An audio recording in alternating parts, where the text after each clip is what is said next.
अस्सलाम वालेकुम दोस्तों, मेरा नाम है हानिया। आज हम लोग बनाए जा रहे हैं एक कपकेक, वो भी चॉकलेटी। चलें अब शुरू करते हैं चॉकलेटी कपकेक बनाना। तो दोस्तों हमें केक बनाने के लिए चाहिए ओरियो, चॉकलेट सिरप और एक प्याली दूध।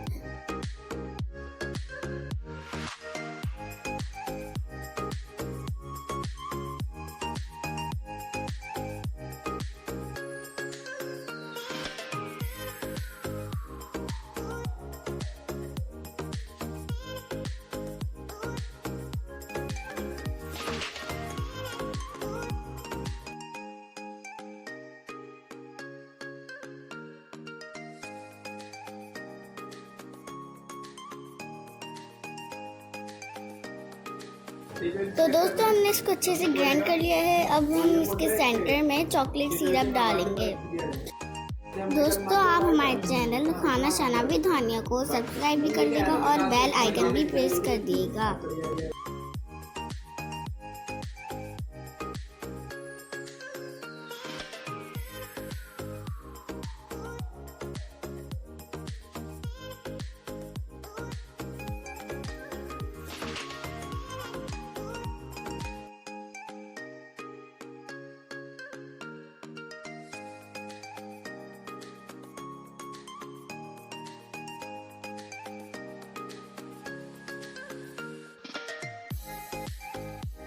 तो दोस्तों हमने इसे 15 मिनट बेक करके निकाल लिया है प्लेट में। अब हम इसे खोलने जा रहे हैं।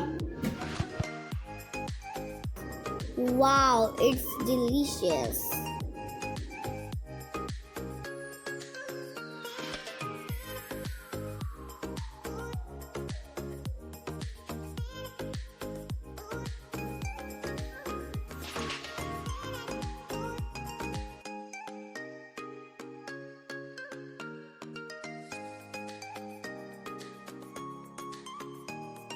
तो दोस्तों ये बहुत मज़े का बना है। आप भी इसे अपने घर पे बना के चख के ज़रूर देखिएगा। ये वैसे तो बड़े मज़े का बना है।